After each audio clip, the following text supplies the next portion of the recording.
Alright, yo guys, cringe warning. This is my first manga review. I have the names all messed up.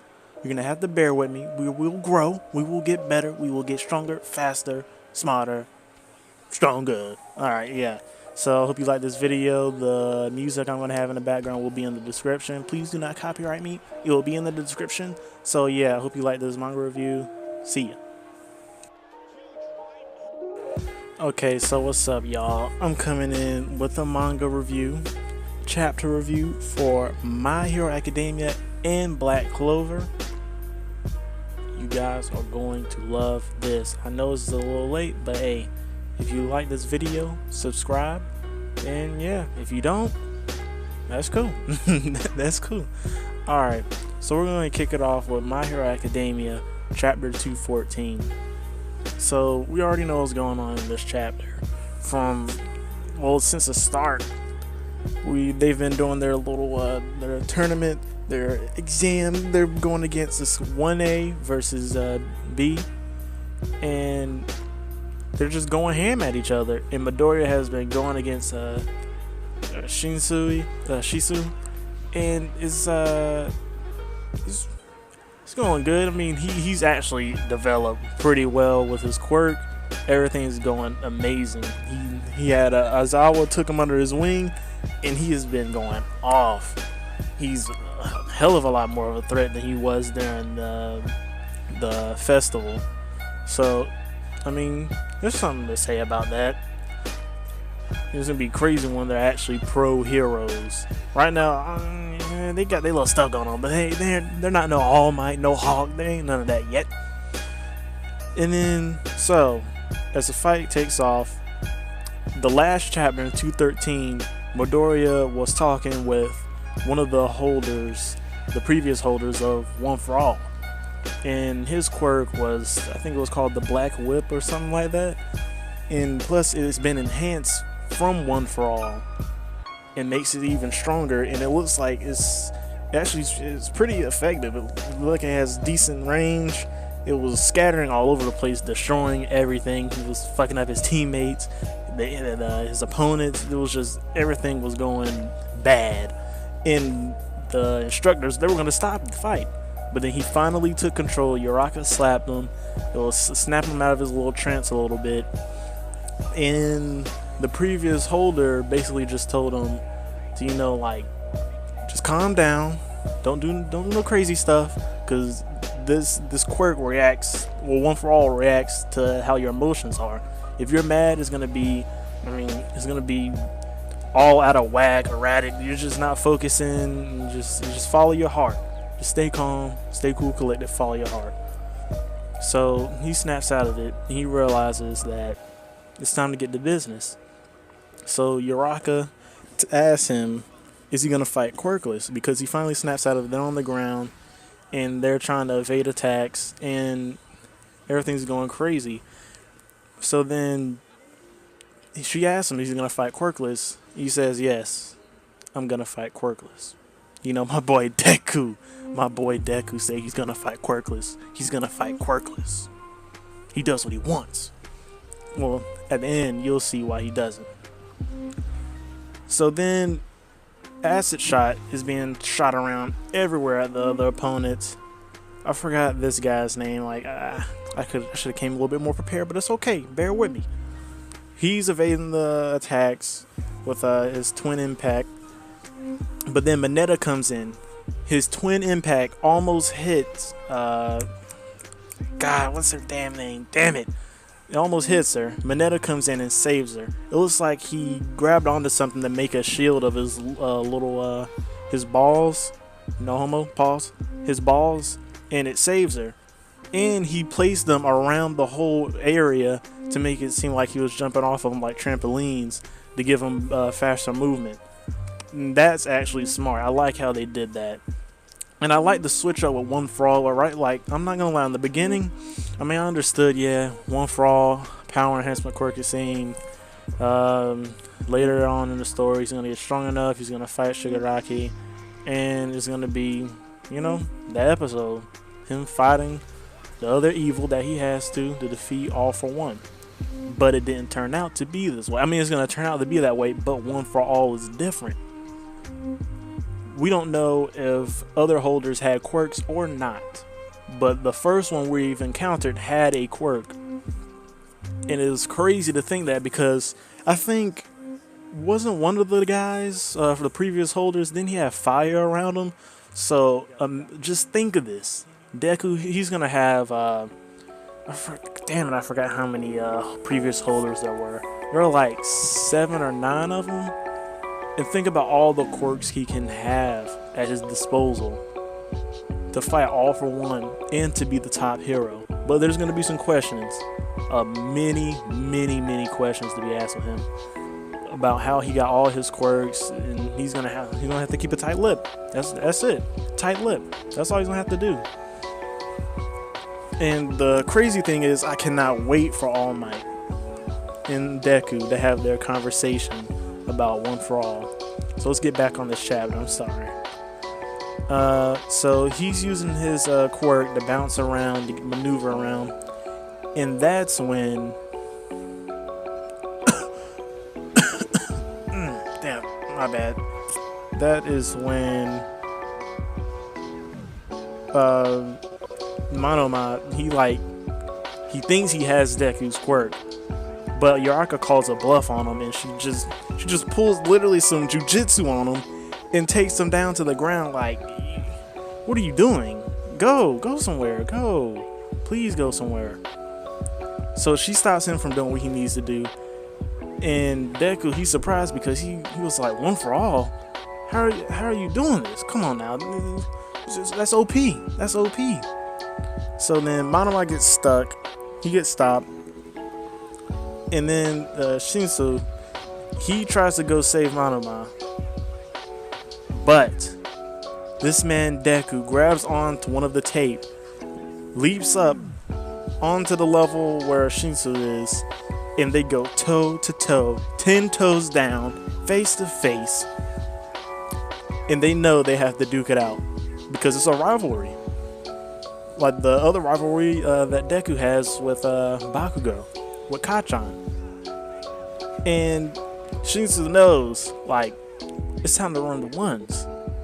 It's time to run the ones. It's time to fight. It's time to get this over with.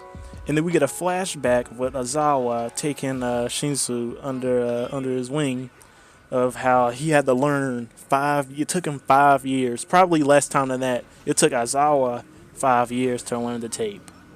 His move, the tape, how he maneuvers around with it and manipulates it. So that's what happened there. I'm just gonna fast forward, gotta keep on going. And then now we're getting into the last image, where he says, not someone who spends time doing useless things and all this other stuff. And basically, as I always says, like, I gotta teach you this stuff or you're gonna get killed out there. There's just not gonna be enough time for you. So he taught him everything he knew. Well, not everything. Obviously there's more things to be taught, but it's going well.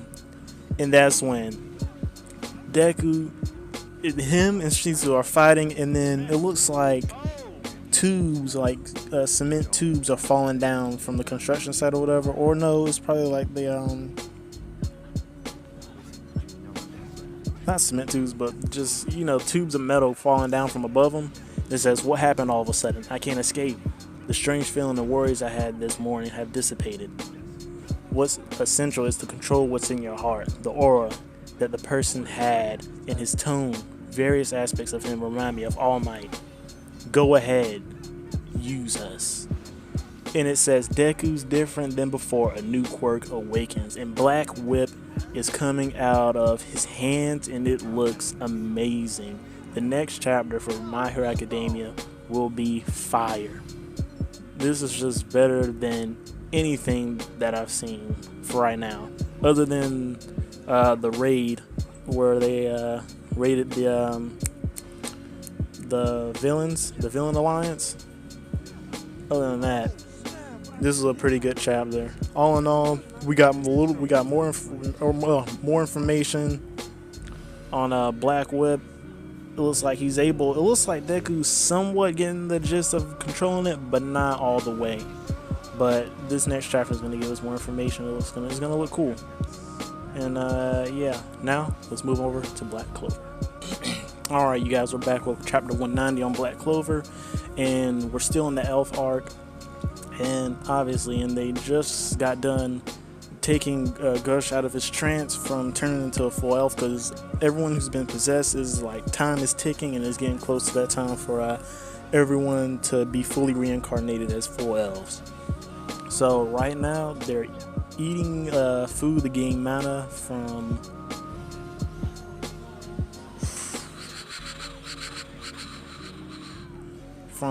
God, I forgot her name too. Damn, I'm bad with names, but bear with me, y'all. Bear with me. Y'all gonna hate me for this shit, but it's okay. It's okay. It is okay. So everyone's gaining their mana back, and then Mimosa is healing Asta because he took some heavy damage in that fight because he was carrying them. He was carrying them good. It was great teamwork. Everything went out well. Noelle, she has developed really well. She's becoming stronger and stronger as the chapter goes. Like, everyone's becoming stronger and stronger as the chapter goes. And really, the Black Bulls are really making a name for themselves, and they're doing well. They're showing up on all the other teams, the ranks that are in the Magic Kingdom, and it's just looking good. I really hate it, yo. I really hate Lich, yo. He really had to kill the Magic King. Like, come on. The Magic Emperor, like, yo, come on now, yo. He really had to do that. And we haven't even seen much from him, which is a weird thing. We didn't see much from him. We barely know his past. We barely know anything about him. We just know that he's the Emperor of Magic. He's the King of Magic, the Wizard King. And, like, it's just weird. Just kill him off like that. We should have been able to see more from him, but it's whatever.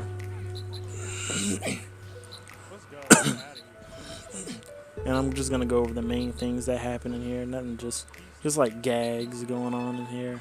How Asta lended his clothes over to the weird experiment, damn chick, and then Mimosa and Noelle freaking out over. It's pretty funny. And then the two elves come. They come for a fight, and the fight is what they'll damn get, because they realize that Gush has been awakened, and they took him out of the trance, but they say that they're weak and they can take him.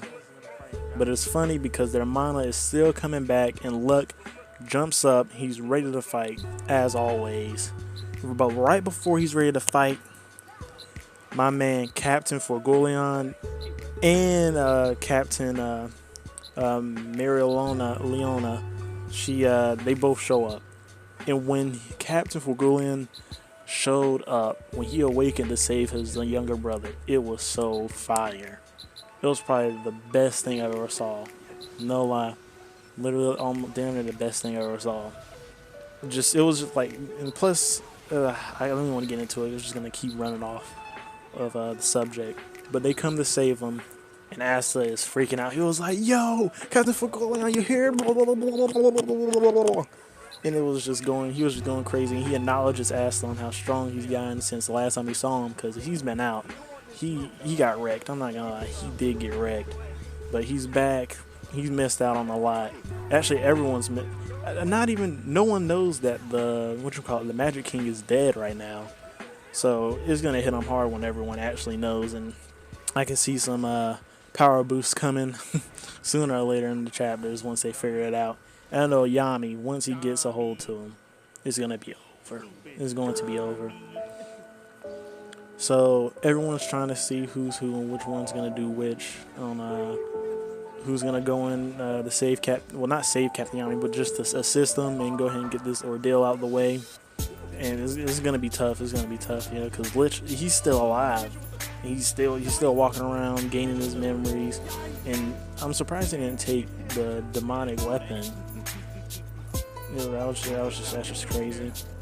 So everyone's trying to see which team they're on, and yeah. And then Noelle's elder brother, he actually acknowledges her strength, and he tells her to go with the team, the squad, to save, to assist Captain Yami and save him and save everyone of Clover Kingdom. But then more elves come, and they're fighting right now. And then the Black Bulls tells everybody, hold on, take a chill pill. We're coming around. We're gonna save y'all. It's okay. It is okay. And they're about to go and attack. But then that's when Noel's elder brother actually acknowledges in her strength, and that he's gonna say, basically admits that he's stronger than her.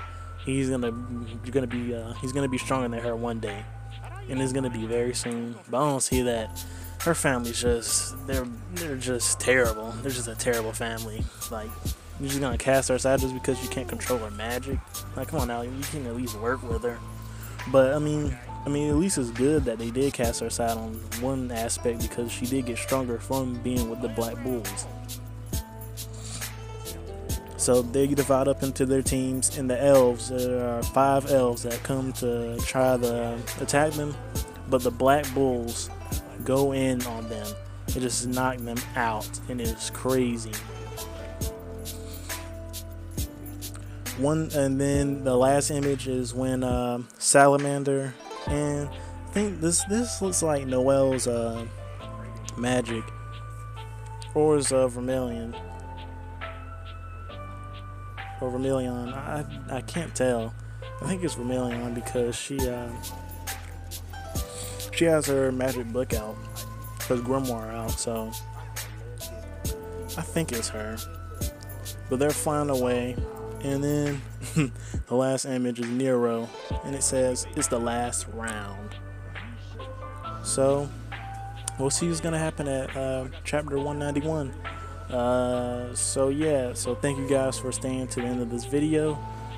Sorry, like, I gotta get a little bit better on explaining some things, but in due time I'm gonna get better, and we're gonna get better. And Jump Force is coming soon. Just you wait, there will be gameplay of Jump Force next video. And yeah, so I'll catch you guys soon, and the music that I'm using in this video will be in the description. So yeah, like, comment, subscribe, share. I'll see y'all later.